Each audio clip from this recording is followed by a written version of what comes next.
guys, welcome to the second episode of my High Wizard Guide. In the previous episode, we talked about the stat distribution, skill point allocation, and the recommended runes and guild buffs for the High Wizard class. In case you missed it, I'll have it linked down below. In this episode, I'll discuss what are the best equipment set for High Wizards and the most recommended cards to be placed in the slots. I will also give the pros and cons for each gear to help you decide what to purchase first and what to save up for later.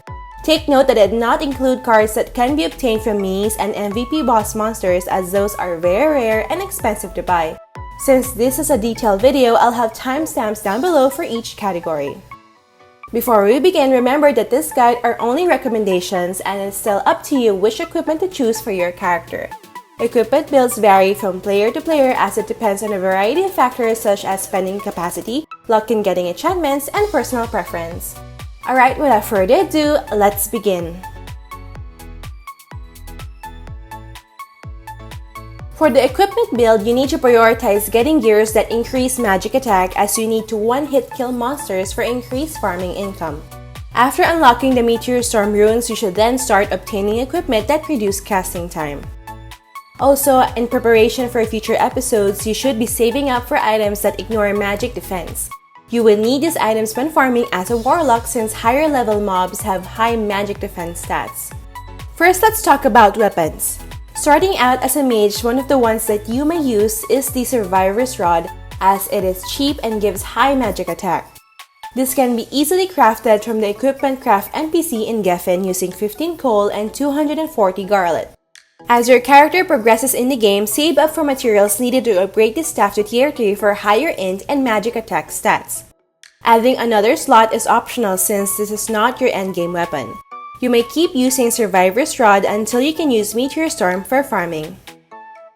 An alternative to the Survivor's Rod is a Croce staff, which is the final upgrade of the healing staff. You may use this wand when you have problems sustaining your SP, as it increases SP regen by 30%. However, it is more expensive and has lower damage compared to tier 3 Survivor's Rod. Choosing between sticking to Survivor's Rod or shifting to Croce staff as a mid-game weapon will depend on your preference, as there are also other ways to compensate for SP sustainability. For the endgame weapon, I recommend getting a Wizardry staff. Investing in this one is beneficial since when the Warlock 3rd drop arrives, you'll be casting more single target skills than AoE skills for farming. You should get this wand after getting Eye of Dullahan due to the set effect, which increases magic attack by 15%. In addition, another set effect is that it reduces variable cast time by 10% when refining reaches +10. At higher levels, you'll be facing monsters with high magic defense, so you need to have your Wizardry staff upgraded to +10 for a 20% ignore magic defense stat. Have it socketed to put in 2 racial cards for additional damage. Lastly, an alternative to Wizardry staff if you want to deal more damage with AoE skills is the Staff of Element Fusion. It increases damage of AoE skills like Meteor Storm and Lord of Vermilion by 20%. Refining it to +8 or +10 will further increase damage by 30% or 40% respectively. Also, at tier 4, AoE skills will have an additional 10% damage. However, the drawback is that it does not reduce casting time, so you may need a priest casting Suffragium or a less 10% casting time enchant on either your weapon or armor to insta-cast Meteor Storm.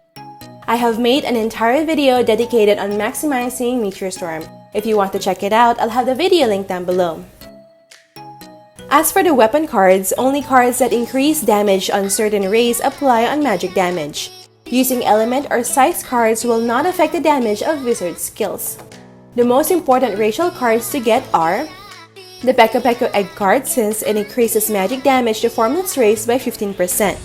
This is good when farming Agira, Sting, and monsters in the Toy Factory. Next, we have the Flora card, since it increases damage to fish rays by 15%, which is good against the Anolian. And lastly, we have the Hydra card, since it increases damage to demi-human race by 15%. This is good against the orcs and for PvP. You may also get Abysmal Knight card for boss hunts and Endless Tower. Now let's go to armor. The only armor that the Mage class would need is the Mage Coat. It provides additional 2 int and +3% magic attack. You can craft it through the Equipment Craft NPC in Izlud with the following crafting materials: The goal is to upgrade it to its final tier, the Robe of Cast, as it would reduce variable casting time by 10%, which is important to have the no-cast Meteor Storm. Make sure to upgrade the Robe of Cast to tier 4 to gain additional percentage magic attack.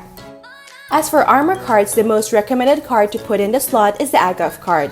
It gives 3% magic attack, 300 max HP, and 150 max SP. Placing another Aghav card in the Adventure Handbook would also be beneficial as it has a deposit reward of plus 1% magic attack.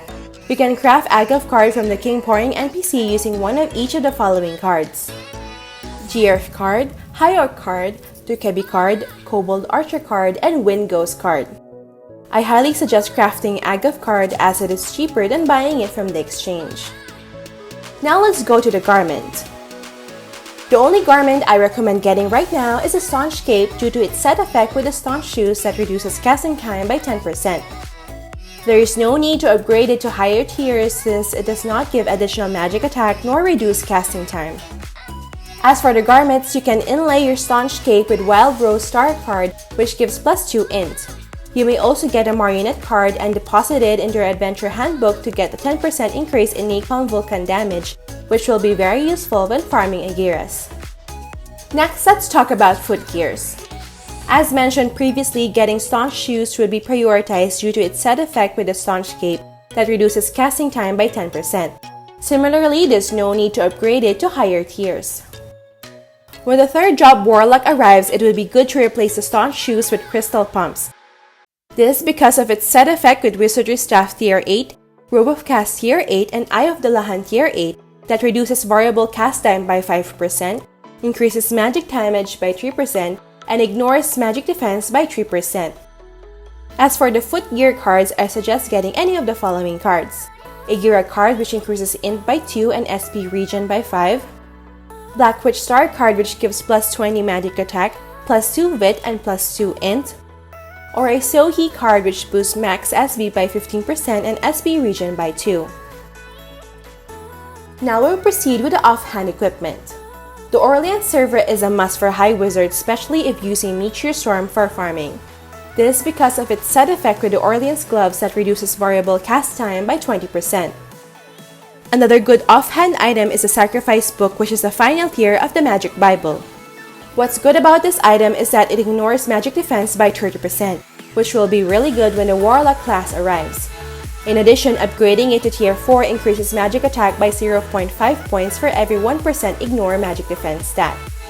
As for the offhand cards, these are only good if going PvP, such as the Mark card, which avoids freezing effect, and the Thara Frog Star card, which increases damage to demi-human race by 3%.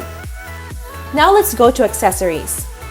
For the starting affordable accessory, you can get INT Earring to boost your magic damage. It gives plus 42 magic attack and plus 2 int. You may upgrade it to tier 3 for more magic attack. Upgrading to end tier Flame Ring is optional since there are other accessories which will be more useful in the end game. Flame Ring does not have additional tiers even in future updates, so you will find this useful only when using fire element skills such as Fireball and Meteor Storm. Next, Orleans Gloves is one of the best endgame accessories for high wizards as it gives really high magic power. Add to that, it has a side effect with Orleans server which reduces cast time by 20%. Although quite costly, upgrading it to tier 4 is suggested. Another good endgame accessory is the Eye of Dullahan since it gives additional int, dex, and magic attack. It has a side effect with Wizardry Staff that increases magic attack by 15%. Aside from that, variable casting time will be reduced by 10% if your Wizardry Staff reaches plus 10 refinement. Upgrading a tier 4 Eye of Dullahan to plus 10 or above will significantly boost your magic power. However, it will also be really expensive, so I only recommend doing this in the very late game. As for accessory cards, you may put in an Eldo Willow Star card which gives plus 4 int and plus 10 magic attack, a Wormtail card which increases int by 4 and dex by 1, a Zerum card which grants plus 4 dex and plus 1 int, or a Zipper Bear Star card which gives plus 3% magic attack. Lastly, for the headgears, these are the recommended items for each slot. For the head, the Coif is currently the best item as it gives plus 5% magic damage and has an available slot for a card. You may put in the Sealed Apocalypse card which grants plus 10% ignore magic defense. It is also good to deposit another Sealed Apocalypse card in your Adventure Handbook for additional 2% Ignore magic defense. However, if you haven't achieved instant cast Meteor Storm, you may get additional cast time reduction from the Sunday Hat or Magic Eyes. The Sunday Hat reduces variable cast time by 5%, but if the requirement level is above 10, variable cast time is reduced by 15%. On the other hand, Magic Eyes reduces variable cast time by 10%, but SP consumption of skills will be increased by 20%. For the face, there are two items to choose from. The Elven Ears, which is a relatively cheaper option, gives plus 2 int and plus 5% magic attack. Meanwhile, the Monocle, which is the more expensive option, also gives plus 5% magic attack, but every refinement level increases magic attack by 1%.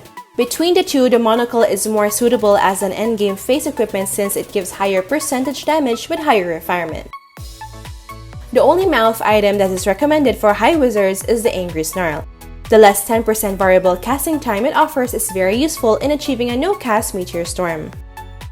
For the back, you should finish the quest for crafting the Devil Wing since it increases all attributes by 1 point and magic damage by 5%. Aside from in-game items, there are also useful items that can be obtained from the gacha. When you are just starting out as a mage, the Saint Staff and the Saint Necklace from the Fantasy Generator 2 give decent stats. From the Fantasy Generator 1, the notable items so far are the Blue Islud Sea back item, which gives additional 3% magic attack, the Wind Perch Drake tail item, which deals 5% more damage to targets with more than 50% HP, the Mistletoe back item, which gives additional 5 points to all attributes, and the Frost Winter Whisper Reset headwear, which gives additional 4% magic attack. Of course, gacha items are not necessary but might be an option for those who would want to try their luck. Moving forward, more items may be released, so keep a lookout for those that give additional magic attack, ignore magic defense, or int. For equipment enchantment, your goal is to have the 4th enchant magic or cast ink, which shortens variable casting time by 2.5 to 10%. You should also aim for the Arcane Enchantment, which increases magic damage by 2 to 8%. Remember that different items have different possible 4th enchantments. For example, the cast time reduction can be obtained from your staff or robe of cast, while the Arcane 4th enchantment can be obtained from the Staunch cape or shoes. In addition, note that the 4th enchantment may appear at any refinement level, but it can only be activated when your equipment has at least plus 6 refinement. It will be grayed out if the equipment has below plus 6 refinement level.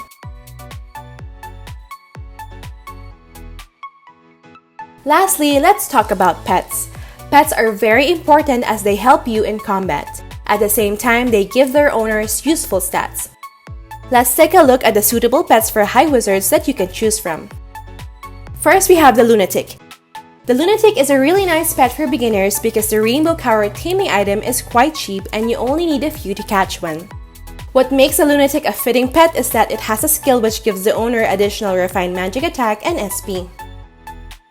Another good pet to have is the Isis. The taming item for Isis, Armlet of Obedience, is pricier than the Rainbow Carrot and it's relatively more difficult to catch than the Lunatic.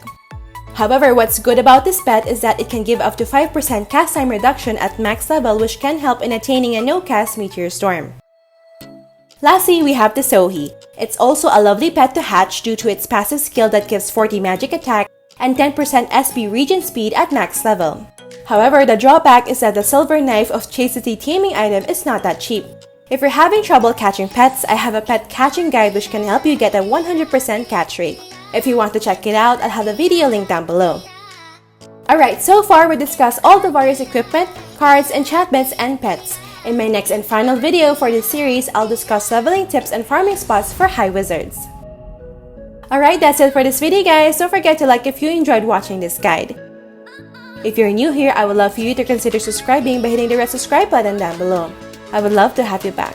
Thank you for watching and see you in the next episode.